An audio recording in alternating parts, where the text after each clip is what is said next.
بسم اللہ الرحمن الرحیم۔ السلام علیکم معزز ناظرین، آپ دیکھ رہے ہیں SRM پنڈی نیوز چینل۔ ہم آپ کو اپنے چینل میں خوش آمدید کہتے ہیں۔ آپ سے درخواست ہے کہ آپ ہمارے چینل کو سبسکرائب کریں تو اپنے دوستوں عزیزوں کو بھیج کر انہیں بھی سبسکرائب کرنے کے لیے کہیں۔ تو آئیے چلتے ہیں آج کے نیوز بلیٹن کی طرف۔ دربار عالیہ عیدگاہ شریف کے سجادہ نشین و عالم اسلام کے ممتاز مذہبی اور روحانی پیشوا پیر محمد نقیب الرحمان نے کہا ہے کہ خانقاہی نظام سے منسلک مخلوق خدا کو یہ تعلیم دی جاتی ہے کہ اپنے رب کریم کو دلوں میں بسا لو۔ رحمت اور توبہ کے دروازے کھلے ہوئے ہیں اور ضرورت اس امر کی ہے کہ فضا میں پھیلے ہوئے مایوسی کے تفن کو دور کرنے میں ہم سب اپنا مثبت کردار ادا کریں۔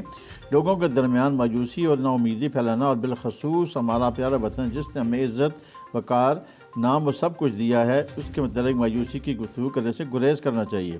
رب رحمان نے تو خود قرآن کریم میں ارشاد فرمایا ہے کہ میری رحمت سے نا امیدی نہیں ہے اور اس کی رحمت سے نظام کائنات چل رہا ہے۔ حضور نبی کریم رحمت صلی اللہ علیہ وسلم کا فرمان ہے کہ روز قیامت اللہ تعالیٰ سب سے زیادہ ناراض اس شخص سے ہوں گے جو زمین پر مایوسی پھیلاتا ہے اور جس سے لوگ نا امید و مایوس ہوتے ہوں۔ ان خیالات کا اظہار انہوں نے اتوار کے روز عیدگاہ شریف میں منعقدہ ہفتہ وار درس حدیث سے پاک کی محفل سے خطاب کے دوران کیا۔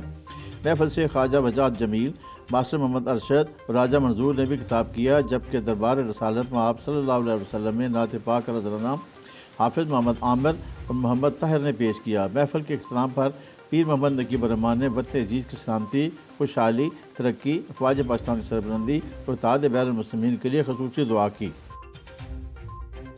پاکستان تحریک انصاف کے امیدوار برائے صوبائی اسمبلی حلقہ PP 121 خالد نواز تدریج کی قیادت میں مہنگائی، بے روزگاری اور آئین اور قانون شکنی کے خلاف ایک بہت بڑی ریلی نکالی گئی، جس میں زندگی کے مختلف شعبوں سے تعلق رکھنے والے افراد نے شرکت کی۔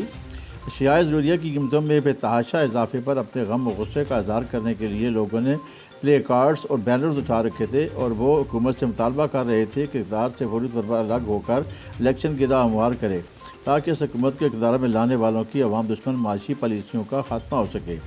خالد نواز تدریج کی قیادت نے ریلی ریجانہ چوک پر ایک بڑے جلسے کی اختیار کر کی۔ جلسے سے خطاب کرتے ہوئے خالد نواز تدریج اور دیگر مقررین نے کہا کہ ترقی یافتہ اور ترقی پذیر دنیا میں ایک تسلسل اور ایک مضبوط نظام کے تحت غربت اور بے روزگاری میں کمی لا کر عوام کو خوشحال بنانے کی پالیسیاں بنا کر ان پر عمل کیا جا رہا ہے، جبکہ پاکستان دنیا کا واحد ملک ہے جہاں غیار اپنے مورے بٹھا کر اپنی معاشی پالیسیاں نافذ کر رہے ہیں۔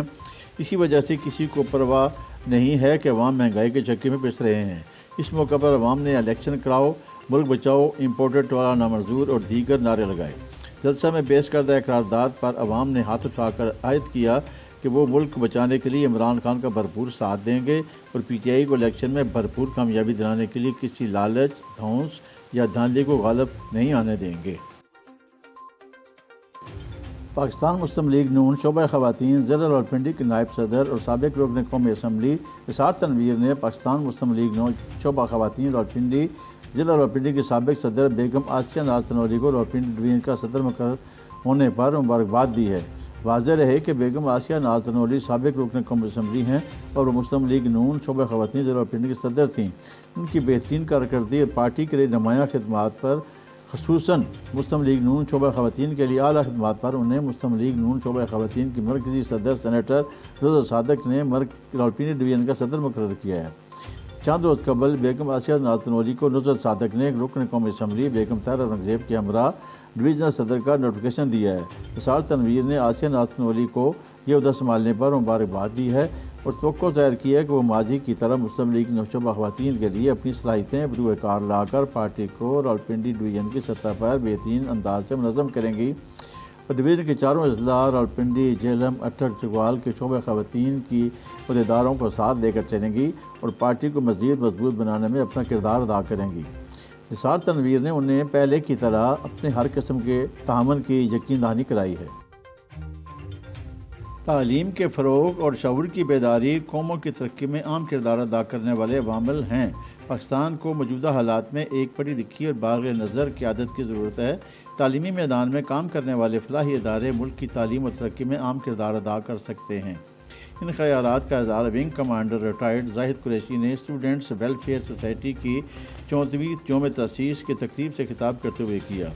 تقریب سے خطاب کرتے ہوئے ممبر کنٹونمنٹ بورڈ راولپنڈی حاجی ظفر اقبال نے قانون ساز اداروں میں تعلیم یافتہ اور نمائندہ افراد کی اہمیت پر روشنی ڈالی اور متوقع انتخابات میں سوچ سمجھ کے ساتھ حق راہ دہی استعمال کرنے کی اہمیت پر روشنی ڈالی۔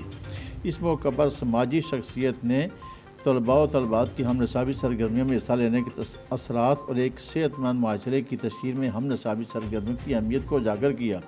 اسٹوڈنٹس ویلفیئر سوسائٹی کے صدر عتیق الرحمان شاہ نے سوسائٹی کی سالانہ کارکردگی پیش کی۔ سوسائٹی کے صدر چیئرمین عبدالوحید جان نے سوسائٹی کے آئندہ لائحہ عمل پر روشنی ڈالی۔ سوسائٹی کے یوم تاسیس کی تقریب میں حامد محمود بٹ اور سمرہ شمیم نے بھی خطاب کیا۔ تقریب کے آخری مرحلے میں سوسائٹی کے نو منتخب عہدیداران کی حلف برداری اور تقسیم انعامات کی تقریب ہوئی، جس میں شاندار کارکردگی پر معین ارباز، حمید احمد، عادل جہانگیر، ڈاکٹر جہانگیر اعوان، ندیم سومرو، نیاز حسین، حاجی طیب عزیز، حافظ شمس رحمان اور سلان جاوید کو آزادی شیلڈز دی گئیں اور اسکول کے بچوں کے تقریروں اور ٹیبلوں میں مقابلے بھی ہوئے۔ خدمت کمیٹی راولپنڈی کے زیر انتظام دی ماڈرن ہسپتال کا افتتاح کر دیا گیا۔ Additional deputy commissioner revenue Mahmood Abdullah نے فیتا کاٹ کر افتتاح کیا۔ افتتاحی تقریب سے additional deputy commissioner revenue Mahmood Abdullah, chamber of commerce Rawalpindi کے صدر Saqib Rafiq, member cantonment board Mirza Tahir Ayub, سماجی رہنما حاجی عبدالسلام، سیاسی و سماجی رہنما رانا عبدالرحمان نے خطاب کیا۔ تقریب سے خطاب کرتے ہوئے additional deputy commissioner revenue Mahmood Abdullah نے کہا کہ جدید مشینری، کوالیفائڈ اسٹاف کے ساتھ دی ماڈرن اسپتال کا قیام خدمت کمیٹی کا اہل علاقہ کے لیے بہت بڑا منصوبہ ہے۔ خصوصاً سستا اور معیاری علاج ہر شہری کی خواہش ہے۔ اس حوالے سے اس اسپتال کی انتظامیہ مبارکباد کی مستحق ہے۔ انہوں نے کہا کہ انتظامیہ کے اس اسپتال کو ہر ممکن تعاون حاصل رہے گا۔ بعد ازاں additional deputy commissioner revenue Mahmood Abdullah نے اسپتال کے مختلف شعبوں کا دورہ بھی کیا۔